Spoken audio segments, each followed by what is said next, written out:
Srikar ready అయ్యి ఇంట్లో నుంచి బయటికి వస్తాడు. అవని ఎదురు వెళ్ళి, బావా ఎక్కడికి వెళ్తున్నావు అని చెప్పి అడుగుతూ ఉంటుంది. నీకు చెప్పాల్సిన అవసరం లేదు.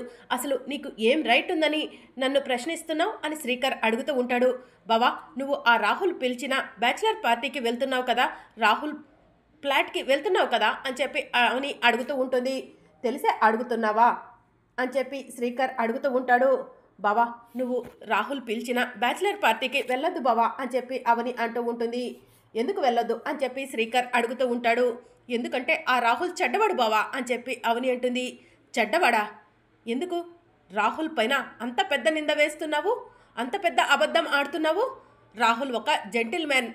మన బాస్ కూతురుతో నేను చనువుగా ఉంటున్నానని, బాస్ కూతురికి కాబోయే భర్తతో నేను చనువుగా ఉంటున్నానని నాకు ప్రమోషన్ వస్తుంది, నేను ఎత్తుకు ఎదిగిపోతానని నీకు కుళ్ళు కదా అవని, అందుకే అలా మాట్లాడుతున్నావు కదా, అనవసరంగా రాహుల్పై నింద వేస్తున్నావు కదా అని చెప్పి శ్రీకర్ అడుగుతూ ఉంటాడు.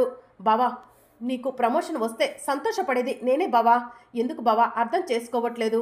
నిజంగా ఆ రాహుల్ చెడ్డవాడు బావా అని చెప్పి అవని అంటూ ఉంటుంది. చెడ్డవాడంటే అని చెప్పి శ్రీకర్ అడుగుతూ ఉంటాడు. చెడ్డవాడంటే ఆ రాహుల్ ఆ రోజు నీపై గుడిలో అటాక్ చేశాడు బావా అని చెప్పి అవని అంటుంది. నాపై ఆ రోజు గుళ్ళో అటాక్ చేసింది రాహులా అని చెప్పి శ్రీకర్ అడుగుతూ ఉంటే, అవును బావా ఆ విషయం అర్చన ద్వారా తెలుసుకున్నాను అని చెప్పి అవని జరిగిందంతా కూడా శ్రీకర్కి చెప్తూ ఉంటుంది. నన్ను రాహుల్ పిలిచిన బ్యాచిలర్ పార్టీకి వెళ్లకుండా అడ్డుకోవడం కోసం ఇలాంటివన్నీ చెప్తున్నావు. స్టాప్ ఇట్ అవని, ఇంకేం మాట్లాడకు అని చెప్పి శ్రీకర్ అంటూ ఉంటాడు. బావా కావాలంటే నీ చేతులు పట్టుకుంటాను, అవసరమైతే నీ కాళ్ళు పట్టుకొని అర్జిస్తున్నాను బావా అని చెప్పి అవని శ్రీకర్ కాళ్ళ మీద పడి వెళ్ళొద్దు బావా వెళ్ళొద్దు అని చెప్పి ఏడుస్తూ ఉంటుంది. ఇక శ్రీకర్ అవని మాటను పట్టించుకోకుండా అక్కడి నుంచి వెళ్ళిపోతాడు. ఆ రాహుల్ వల్ల బావకు ఎలాంటి ప్రమాదం జరుగుతుందో, బావ ఎంత చెప్పినా కూడా వినిపించుకోకుండా వెళ్ళిపోయాడు అని చెప్పి అవని ఒంటరిగా నుంచొని ఆలోచిస్తూ బాధపడుతూ ఉంటుంది. మరోవైపు మాయ శ్రీకర్ ఫోటోని చూసుకుంటూ సంతోషపడుతూ ఉంటుంది. శ్రీకర్ నన్ను బాగా డిస్టర్బ్ చేసేస్తున్నావు అని చెప్పి మాయ తనలో తానే మాట్లాడుకుంటూ ఉంటుంది. త్వరలోనే నేను నిన్ను ప్రేమిస్తున్నట్టు నా పేరెంట్స్కి చెప్తాను, ఆ తర్వాత నా మనసులో ఉన్న ప్రేమను నీకు చెప్పేస్తాను శ్రీకర్, మన ఇద్దరం పెళ్లి చేసుకుందాం అని చెప్పి మాయ ఫోటోలో ఉన్న శ్రీకర్తో మాట్లాడుతూ ఉంటుంది. ఇక అప్పుడే మాయ పేరెంట్స్ మాయ రూమ్లోకి వస్తూ ఉంటారు. శ్రీకర్ ఫోటోని చూసి మాయా అని చెప్పి మాయ ఫాదర్ గట్టిగా అరుస్తాడు. ఇక మాయ శ్రీకర్ ఫోటోని బెడ్ మీద పెట్టి లేచి నుంచుంటుంది. నువ్వు రాహుల్ ఫోటోని చూసి కలలు కంటావేమో అనుకున్నాము, కానీ నీ పర్సనల్ బెడ్రూమ్లో శ్రీకర్ ఫోటో ఎందుకు ఉంది మాయా అని చెప్పి మాయ మదర్ మాయని అడుగుతూ ఉంటుంది. చెప్పు బేబీ, మీ అమ్మ అడుగుతుంది కదా, ఆన్సర్ చెప్పు అని మాయ ఫాదర్ అడుగుతూ ఉంటాడు.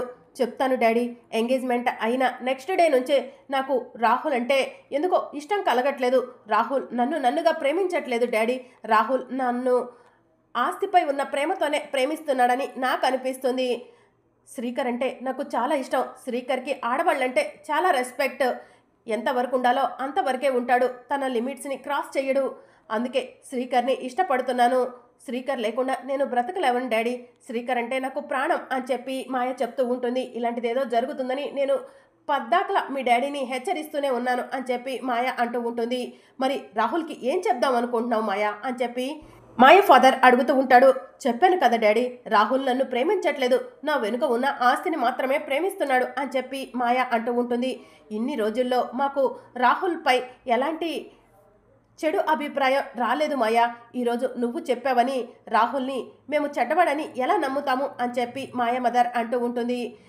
ప్లీజ్ మామ్, నేను చెప్పేది అర్థం చేసుకో అని మాయ అంటూ ఉంటే, అది కాదు మాయా, పెళ్లి కుదిరిపోయిందని బంధువులందరికీ చెప్పుకున్నాం అని చెప్పి మాయ మదర్ అంటూ ఉంటే, మనం ఎవరి కోసమో పెళ్లి చేసుకోవట్లేదమ్మా, నా లైఫ్ బాగుండటం కోసం పెళ్లి చేసుకుంటున్నా అని చెప్పి మాయ అంటుంది.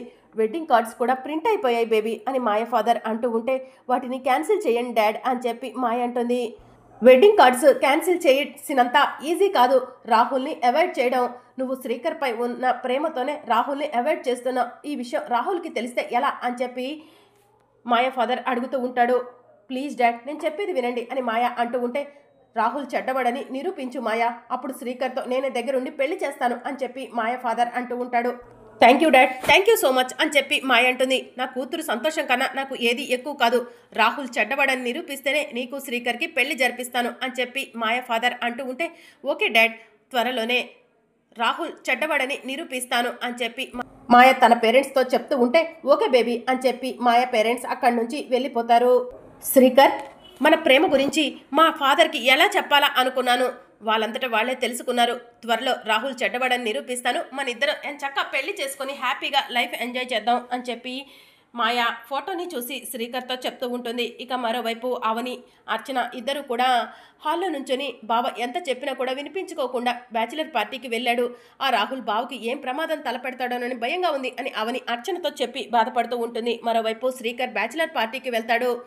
రా శ్రీకర్, నీకోసమే వెయిట్ చేస్తున్నాం అని చెప్పి రాహుల్ అంటాడు. నువ్వు వస్తావని నేను చెప్తున్నాను, కానీ నా ఫ్రెండ్స్ రారని చెప్పారు. నువ్వు మాట ఇచ్చావు, ఖచ్చితంగా మాట నిలబెట్టుకుంటావని చెప్పాను శ్రీకర్ అని చెప్పి రాహుల్ శ్రీకర్కి చెప్తూ ఉంటాడు. పార్టీ స్టార్ట్ చేద్దామా అని చెప్పి రాహుల్ అడుగుతూ ఉంటాడు. నాకు డ్రింక్ అలవాట్లేదు అని చెప్పి శ్రీకర్ అంటాడు. ఏంటి ఇప్పటి వరకు ఎప్పుడూ తాగలేదా అని రాహుల్ ఫ్రెండ్స్ అడుగుతూ ఉంటారు. ఎప్పుడో మనసు బాగోక ఒకసారి తాగాను అని చెప్పి శ్రీకర్ అంటాడు. అయితే ఇప్పుడు కూడా తాగు అని చెప్పి రాహుల్ అంటూ ఉంటాడు. ప్లీజ్, నాకు ఇష్టం ఉండదు అని శ్రీకర్ చెప్తూ ఉంటే నేను కూడా రేపటి నుంచి మందు మానేస్తున్నాను, ఈరోజే ఆఖరి రోజు అని చెప్పి రాహుల్ అంటాడు. తాగు శ్రీకర్ అని చెప్పి బలవంతంగా శ్రీకర్కి రాహుల్ మందు తాపిస్తాడు. ఇక అలా 3-4 పెగ్గులు బలవంతంగా శ్రీకర్కి రాహుల్ మందు తాపిస్తాడు. ఇక శ్రీకర్కి మత్తు వచ్చేస్తుంది. మత్తులో ఊగుతూ ఉంటాడు. ఇక మరోవైపు అవని టెన్షన్ పడుతూ అన్నపూర్ణాదేవికి దగ్గరకు వెళ్ళి, అన్నపూర్ణాదేవి, నేను ఎంత చెప్పినా కూడా బావ నా మాట వినిపించుకోకుండా బ్యాచిలర్ పార్టీకి వెళ్ళాడు. అక్కడ బావకి ఎలాంటి ప్రమాదం జరగకుండా నువ్వే చూసుకో తల్లి అని చెప్పి అవని అమ్మవారికి నమస్కారం చేసుకుంటుంది. ఇక మరోవైపు శ్రీకర్ బాగా డ్రింక్ చేయటం వల్ల ఊగుతూ ఉంటాడు. ఇక అప్పుడే రాహుల్ శ్రీకర్కి తెలియకుండా ఒక గ్లాసులో పాయిజన్ డ్రింక్లో కలిపేస్తాడు. ఇక రాహుల్ ఫ్రెండ్ ఒక అతను శ్రీకర్ డ్రింక్లో పాయిజన్ కలపడం చూడకూడదని చెప్పి శ్రీకర్ని మాటల్లో పెట్టేస్తాడు. ఈలోగా రాహుల్ ఇంకొక ఫ్రెండ్ ఇద్దరు కలిసి డ్రింక్లో పాయిజన్ కలిపేస్తారు. శ్రీకర్ ఆఖరి పెగ్గు తాగు అని చెప్పి రాహుల్ శ్రీకర్కి డ్రింక్ గ్లాస్ ఇస్తాడు. ఇక శ్రీకర్ డ్రింక్ తాగేస్తాడు. ఇక శ్రీకర్ గొంతులోకి విషం వెళ్ళినట్టు కనిపిస్తూ ఉంటుంది. అది చూసి రాహుల్ అతని ఫ్రెండ్స్ సంతోషపడుతూ ఉంటారు. సరే రాహుల్, ఇక నేను బయలుదేరతాను అని చెప్పి శ్రీకర్ అంటూ ఉంటాడు. వచ్చినందుకు థ్యాంక్స్ అని చెప్పి రాహుల్ శ్రీకర్కి చెప్తూ ఉంటాడు. Nice to meet you bro అని చెప్పి రాహుల్ ఫ్రెండ్స్కి శ్రీకర్ చెప్పి అక్కడి నుంచి వెళ్ళిపోతూ ఉంటాడు. కాసేపట్లో వీడి చావు వార్త వినబోతున్నాను అని చెప్పి రాహుల్ సంతోషపడుతూ ఉంటాడు. ఇక మరోవైపు శ్రీకర్ మత్తులో బైక్ మీద కూర్చొని ఇంటికి ఇటువైపు వెళ్ళాలా అటువైపు వెళ్ళాలా అని చెప్పి ఆలోచిస్తూ ఇటువైపే వెళ్ళాలే అని చెప్పి ఇంటికి వెళ్తూ ఉంటాడు. ఇక మరోవైపు శ్రీకర్ బాగా తాగి ఇంటికి వచ్చేస్తాడు. అవని అవని అని చెప్పి బయటే నుంచొని తాగిన మైకంలో అవనిని పిలుస్తూ ఉంటాడు. ఇక అప్పుడే అవని బావ వచ్చేసినట్టున్నాడు, బావకు ఏం కాలేదు అని చెప్పి సంతోషంగా పరిగెత్తుకుంటూ ఇంట్లో నుంచి బయటకు వస్తుంది. వేదవతి ప్రసాదరావు కూడా శ్రీకర్ మాటలు విని, శ్రీకర్ ఏంటండి అవని ఇంటి ముందు కూర్చొని అలా పిలుస్తున్నాడు, అసలు శ్రీకర్ ఎందుకు అలా మాట్లాడుతున్నాడు, తాగేసి వచ్చాడా ఏంటి అని చెప్పి వేదవతి ప్రసాదరావుతో అంటూ ఉంటుంది. బావా వచ్చావా బావా అని చెప్పి అవని సంతోషంగా శ్రీకర్ని అడుగుతూ ఉంటుంది. ఇక మరోవైపు వేదవతి ప్రసాదరావు, ఒరే శ్రీకర్ అక్కడేం పనిరా నీకు, ఇంట్లోకి రా అని చెప్పి పిలుస్తూ ఉంటుంది. అవనితో మాట్లాడాలమ్మా అని చెప్పి శ్రీకర్ అంటాడు. తాగావా శ్రీకర్ అని చెప్పి వేదవతి అడుగుతూ ఉంటే, అవునమ్మా పార్టీకి వెళ్ళాను తాగాను అని చెప్పి శ్రీకర్ చెప్తూ ఉంటాడు.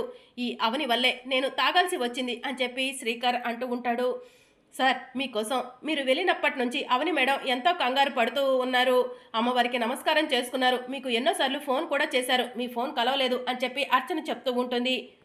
ఇక అవనిని చూసిన శ్రీకర్, ఏంటి అవని, నేను బ్యాచిలర్ పార్టీకి వెళ్తే నాకు ప్రమాదం జరుగుతుందా, ఏది నాకు ఎలాంటి ప్రమాదం జరగలేదే, నేను బాగానే ఇంటికి వచ్చానే అని చెప్పి శ్రీకర్ అడుగుతూ ఉంటాడు.